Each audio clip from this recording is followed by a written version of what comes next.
Prime Minister has surveyed the damage to Parliament grounds caused by anti-mandate protesters.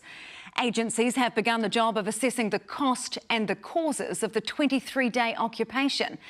And police have confirmed they used pepper spray and foam bullets in their clash with protesters yesterday. Political editor Jenna Lynch begins our coverage. Surveying the wreckage.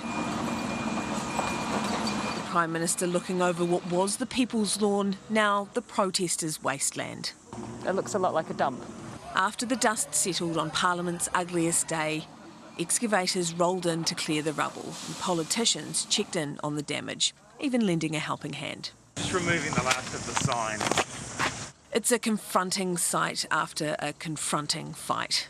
I've been quite upset about the playground. I'm going to take a little closer look. The children's playground, one of the victims of the fire starters, actually coming up nearly picture perfect. It's going to be okay. But after all this, is New Zealand going to be okay? What we saw was very confronting for us as a country. It felt like a form of protest and violence that we're not used to experiencing here. There will be many reviews into the protest, the response, but also the undercurrent of misinformation that led to it. Yesterday, the grifters and the charlatans, the political opportunists and the white supremacists who were behind the protest melted away like cowards and abandoned the field to the desperate people that they'd led astray. We need to learn how we all collectively tackle mis and disinformation, because we are all the poorer for it as a nation if this continues. Protesters even spreading disinformation about their riot, claiming police started the fires.